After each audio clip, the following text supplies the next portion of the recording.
What is going on, guys and gals? It is your boy J Love coming back at you with another video. Guys, in this video, like the title says, we're going to be talking about artificially aging your authority.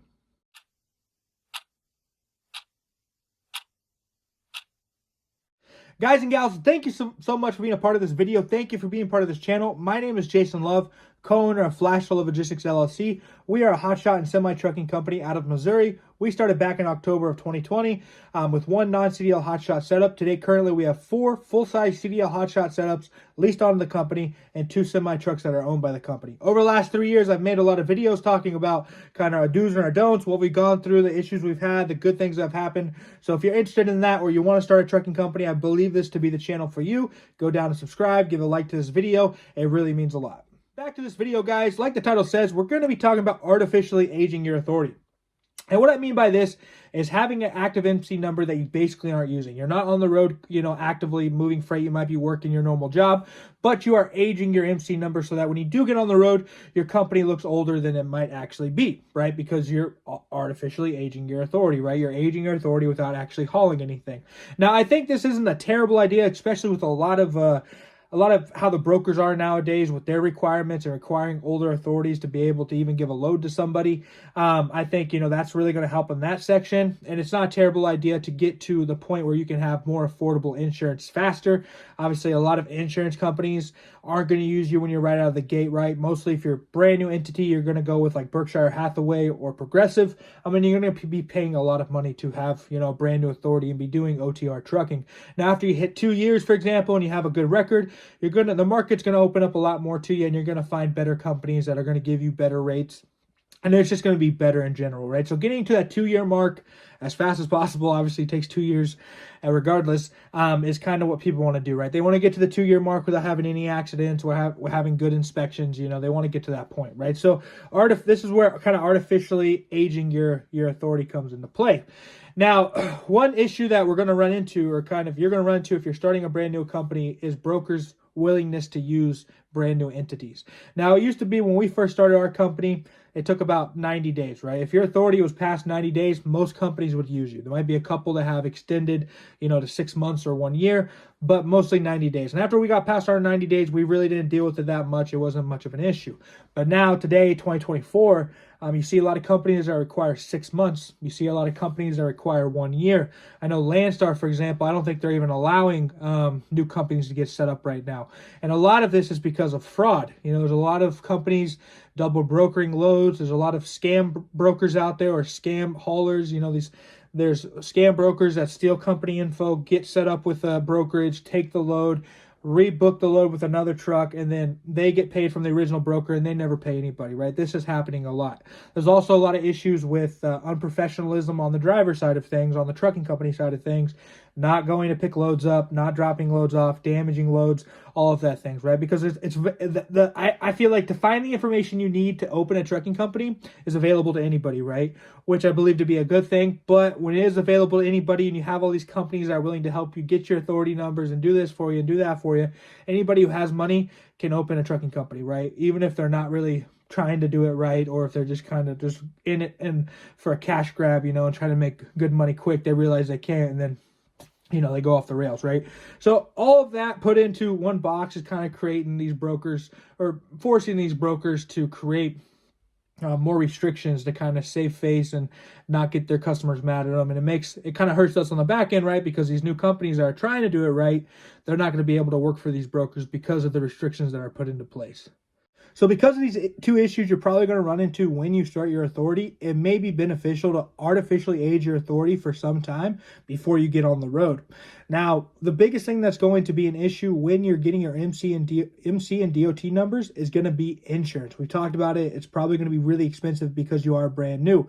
Now, when I go out and get insurance for my trucking company, because we are doing OTR, we have 6 trucks, I have to tell them, they're going to ask me, how far are you usually away from home base, most of your trucks? And I'd say, well, they're probably 500 miles away from the house or more, 50% of the time.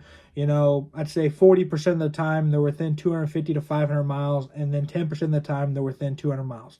So I tell them that they know that we are doing basically coast to coast, or that we're running all around when it comes to trucking. They're also going to ask me what we're hauling, and I got to tell them, we do flatbed, so we're going to haul steel, we're going to haul construction equipment, we're going to haul construction materials, we're going to haul 40-foot containers, we're going to haul AC units, we're going to haul small heavy machinery, right?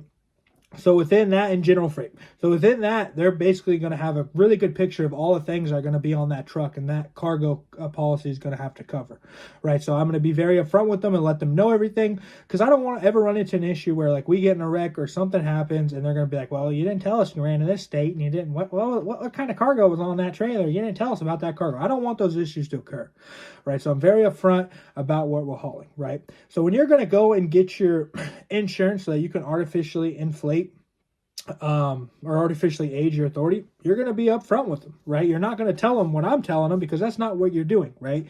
And so when you go to Progressive, for example, because there's not going to be many companies that are going to insure you, being a brand new authority, you're going to tell them, hey, I need a commercial auto policy that meets the federal requirements so I can activate my MC and my DOT numbers. And they're going to ask you, well, what are you hauling? You could just say, well, I have a 2015 Ford Explorer, or whatever vehicle you drive, or maybe you have a little vehicle at your house that you don't use. I have this vehicle and I haul parts around the local area, about a 20-mile radius. That's all you got to tell them. And then they're going to quote you based off of that. Now, you're not lying to them, because at the end of the day, you're not going to be doing anything more than that, or anything at all. And so at the end of the day, you are covered for one specific thing, and maybe you can get a gig doing that during that time. But hopefully that's going to give you a lot cheaper insurance payment than if you told them what you're going to have to tell them when you actually get on the road 6 months down the road, or 6 months, in the future. But for now, we just need basic insurance to activate our MC and DOT numbers. Now, this might be a vehicle you're putting on the insurance policy that you never move, you never drive, you might never actually move any parts with it, but you are covered if that does happen and if that does occur. But you don't want to get an insurance policy like what you're actually going to need, because it's going to be way too expensive and it's not going to be worth it at all. You just need something, like I said, the minimum of minimum to activate your MC and DOT numbers so that you can start aging your authority, right? So 6 months down the road, when you are ready to get on the road, like I said, you're going to have to go back to that insurance company and you have to tell them, hey, I'm expanding what my company's doing. I need to add this truck. I need to add this trailer. I need to add all of this equipment that I'm like the things I'm going to be hauling. And they're going to probably requote you or charge you a good amount right there to get your actual policy up to the caliber it needs to be to cover what you're actually going to be doing then. So you got to be ready for that, right? So you're probably going to end up paying, $200 to $300 a month, maybe a little more, maybe less. I'm not completely sure, for this little policy until you hit, the time you get on the road, and you're going to be, at the rate that you probably will be at, for the next year or so, which could be upwards of $2,000 a month. But you're ready to be on the road, right? And you've hit the 6 months of authority. So a lot of brokers, when they see your company, they're going to believe your company to be 6 months old, and you're going to be able to get set up with a lot more brokers. Now, another thing they're going to be looking for, and you guys got to remember this too, is they're going to want you to have inspections. I've seen people get declined for loads, or brokers won't set them up because they don't have any inspections, right? I've seen guys that are lucky enough to go 6 months without getting an inspection, but all that does is going to cause them issues, right? So you need to get an inspection. So once you have all of your I's dotted, all your T's crossed, all of your paperwork ready, your insurance, your IFTA, your IRP, all these beautiful things that you're going to have, I would take your little butt down to the local weigh station, and I tell them, I need a level 1 inspection. And there's a chance they give you one. If they don't give you one, go to the next one. But most likely they're going to give you a level 1 inspection. We want to pass that, okay, guys? We don't want anything wrong with that. So make sure you're doing what you need to do. Go down to the weigh station, go in there, tell them, hey, I would love to get a level 1 inspection for my paperwork, or for my, my authority, basically. And they'll give you a level 1 inspection. Now, after you have the level 1 inspection, and then you also have the 6 months of having active authority, the door is going to be open a lot more to you. Now, kind of going back to what I was saying, if the insurance that these companies are quoting you just isn't feasible, say it's $500-$600 a month, I probably wouldn't do it, but I think it'd probably be roughly $200-$250 a month, for 6 months. That's not a bad deal at all. Just remember, when you're actually getting on the road, to upgrade that insurance to where it needs to be. A lot of brokers are going to require $1 million in auto liability, so you might as well up it there as well. But let your insurance broker know, hey, my company's offering a lot more options right now. You know, we're upgrading to new equipment. We're doing something different. And you either upgrade that insurance or get a whole nother policy. But the one thing you do not want to happen is you do not want a lapse of coverage. If you have a lapse of coverage of any kind, it's going to basically reset your company back to day one. And we don't want that, right? So keep with that same insurance provider, because most likely it's probably going to be Progressive or Berkshire Hathaway. You're not going to have many options. But get that insurance, you know, squared away. Make sure during that time you're working on getting all the other paperwork squared away.